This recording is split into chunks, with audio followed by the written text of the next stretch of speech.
اعوذ باللہ من الشیطان الرجیم بسم اللہ الرحمن الرحیم وَلَنَبْلُوَنَّكُمْ بِشَيْءٍ مِّنَ الْخَوْفِ وَالْجُوعِ وَنَقْصٍ مِّنَ الْأَمْوَالِ وَالْأَنفُسِ وَالثَّمَرَاتِ وَبَشِّرِ الصَّابِرِينَ۔ آج تیسری رکعت میں سورہ بقرہ ختم ہوئی۔ میں نے سورہ بقرہ کے فضیلتیں آپ کے سامنے بتائیں، خصوصیتیں بتائی، تو اس میں اس کو بھی شامل کر لیجئے۔ اسی سورت کے اندر آیت الکرسی بھی ہے، اس کی بڑی فضیلت ہے اور بڑی برکتیں ہیں۔ مختلف موقع پر اس کو پڑھنے کا حکم دیا اللہ کے رسول صلی اللہ علیہ وسلم نے۔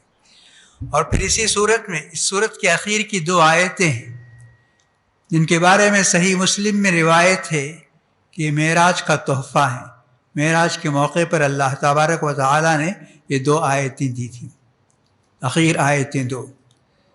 معاذ بن جبل رضی اللہ تعالی عنہ بہت بڑے صحابی ہیں، وہ فرماتے ہیں کہ جب وہ ان آیتوں کو پڑھتے تھے تو اخیر میں آمین کہتے تھے۔ تو یہ سورہ بقرہ کی کچھ باتیں تھیں جو آپ کے سامنے 3 روز سے بتائی جا رہی ہیں۔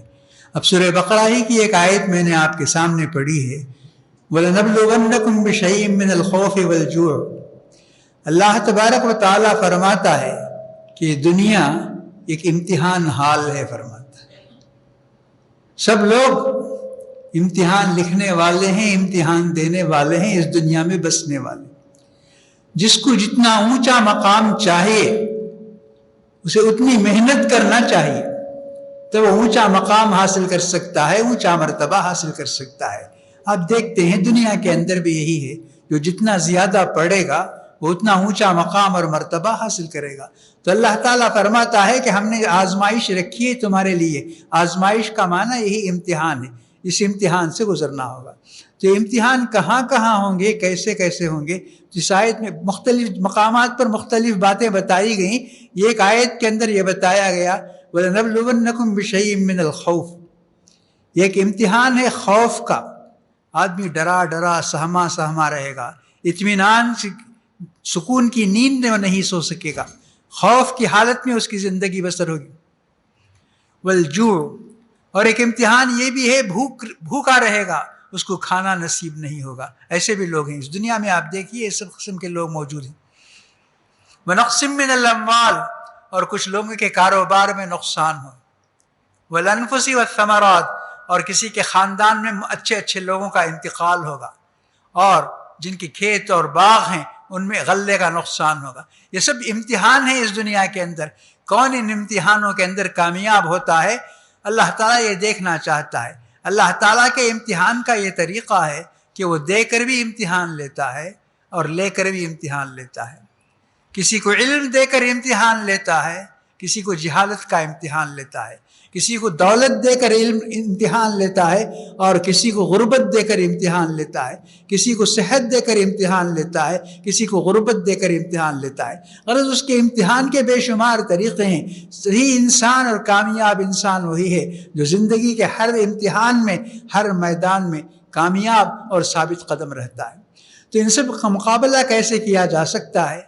تو فرمایا اللہ تعالیٰ نے اسی صورت کی آگے پیچھے کی آیتوں میں فرمایا یا ایھا الذین آمنوا استعینوا بالصبر والصلاۃ، فرمایا کہ جو بھی تم کو پہنچتا ہے اس دنیا میں، اچھا یا برا، تکلیف یا انعام، استعینوا بالصبر والصلاۃ، تم اس کا مقابلہ صبر کے ساتھ کرو اور نماز کے ساتھ کرو۔ نماز بہت بڑی طاقت ہے، اس کے ذریعے ہم ہر مصیبت کا مقابلہ کر سکتے ہیں۔ اور صبر کے ساتھ فرمایا، اور صبر کے ساتھ روزے کا بڑا گہرا تعلق ہے، کیونکہ روزہ صبر کے بغیر آدمی رکھ نہیں سکتا۔ روزہ رکھنے کے لیے سب سے پہلی چیز جو ضروری ہے وہ صبر ہے۔ آدمی کے اندر صبر ہونا چاہیے کہ ہمیں یہ نہیں کھانا ہے، ہمیں یہ نہیں پینا ہے، ہمیں یہ نہیں کرنا ہے۔ جب افطار کا وقت آئے گا تو یہ سب ہم کھا سکتے ہیں۔ تو جب یہ تصور اس کے دل میں ہوگا افطار کے وقت یہ کھا سکتے ہیں تو ہر چیز کو وہ چھوڑ سکتا ہے۔ یہ چھوڑنا ہی صبر ہے۔ تو یہاں بھی اللہ تعالیٰ نے امتحان کی آیت جو بتائی، اس آیت کے بعد بتایا وَبَشِّرِ الصَّابِرِينَ، فرمایا جو لوگ صبر کرتے ہیں اور ہر حالت کا مقابلہ کرتے ہیں مردانہ وار، ان کو خوشخبری سنائیے، اللہ تعالیٰ ان کے نصیب میں کامیابی لکھا ہے۔ میں نے کہا کہ جو جتنا بڑا مرتبہ چاہے گا اس کا امتحان اتنا بڑا ہوگا.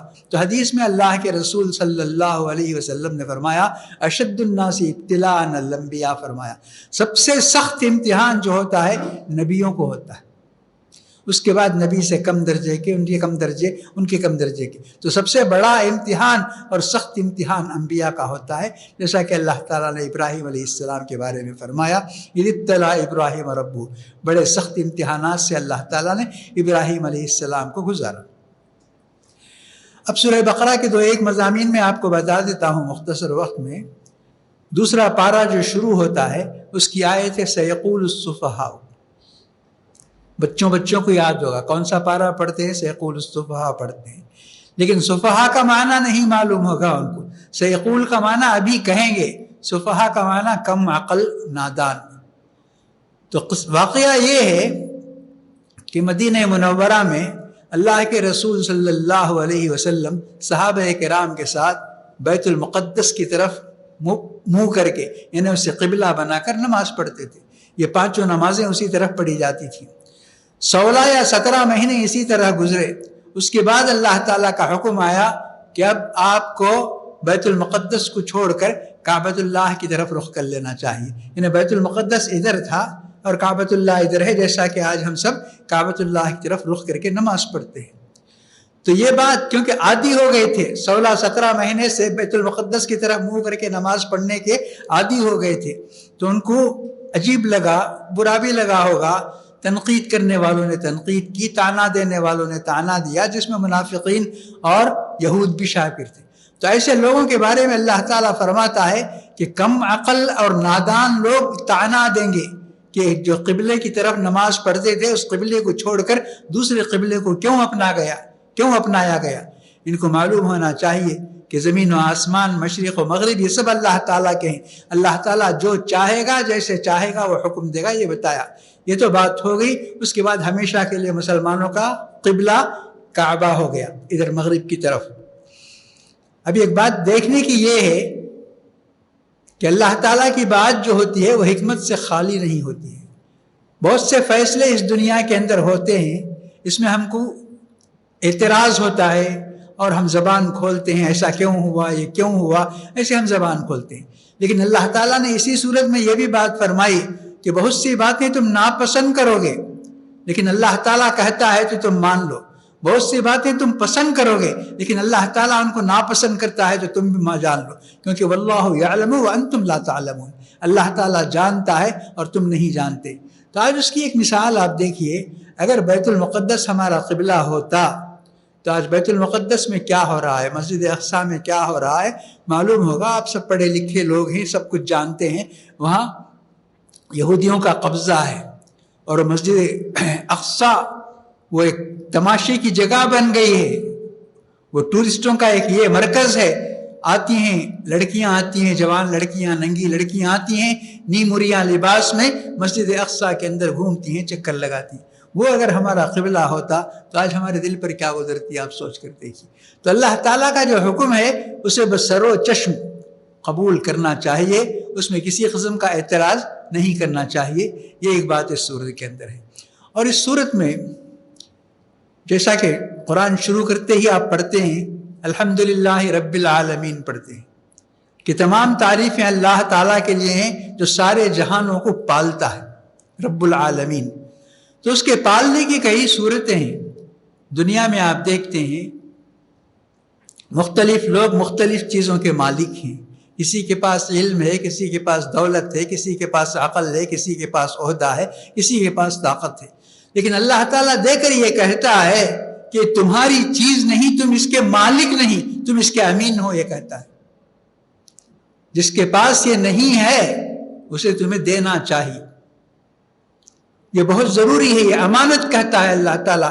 یہ مالک نہیں ہے. اگر تم کو دولت دیا ہے تو تم دولت کے مالک نہیں، علم دیا ہے تو تم دولت کے مالک نہیں. جو چیز بھی تم کو ملتی ہے، عہدہ ملتا ہے، تو تم اس کے مالک نہیں ہو. تقسیم کیا ہر چیز کو قسام ازل نے، جو شخص کے جس چیز کے قابل نظر آیا.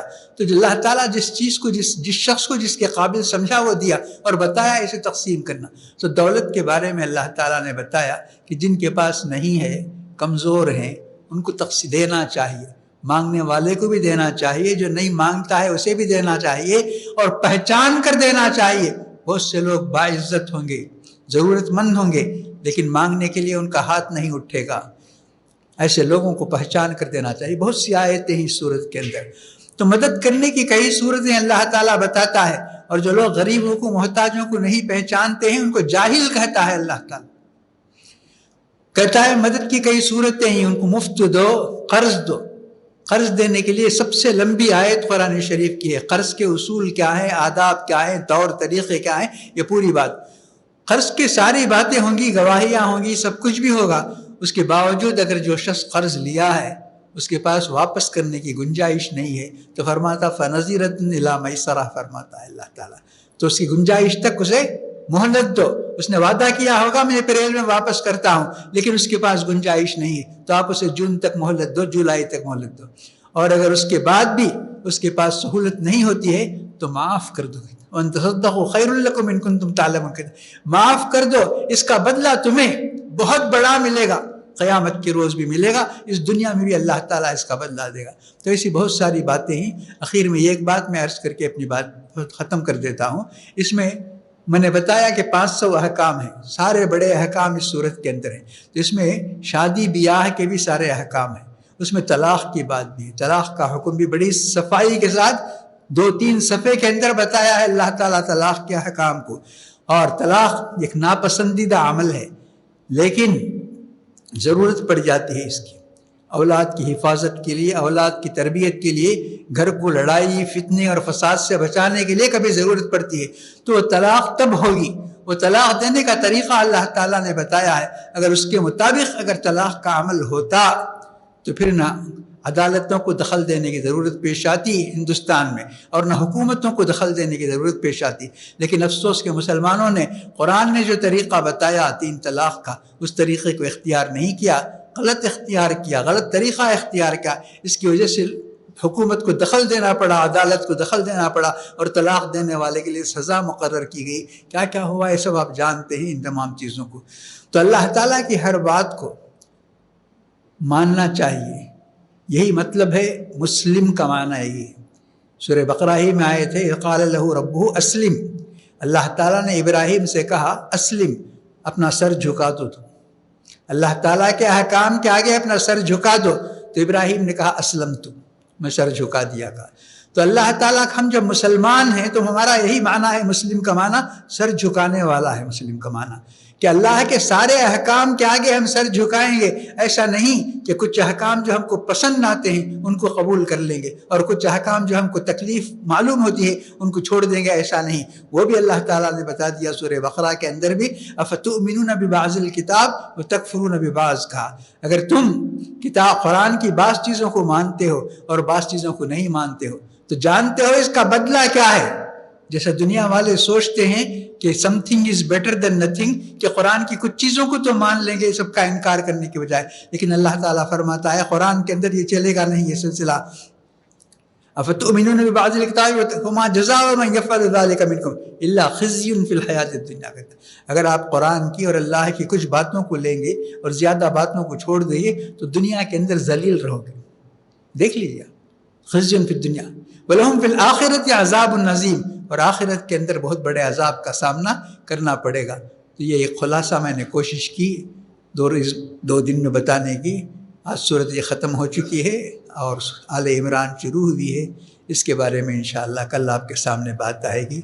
اللہ تبارک و تعالیٰ جو کچھ ہم کہتے ہیں اور سنتے ہیں اس پر عمل کرنے کی توفیق عطا فرمائے، ہمارے گناہوں کو معاف فرمائے، لغزشوں کو معاف فرمائے، ہمارے نیکی کے راستے پر ہمیں چلائے اور عزت کی زندگی ہمیں نصیب فرمائے، ہماری پریشانیوں کا خاتمہ فرمائے، ہماری بیماریوں اور مصیبتوں کا خاتمہ فرمائے، اور ہمارے تمام بیماروں کو صحت عاجلہ اور شفاء کاملہ نصیب فرمائے، اور ہمارے تمام مرحومین کی مغفرت فرمائے، انہیں جنت الفردوس اور اعلیٰ علیین میں جگہ عطا فرمائے۔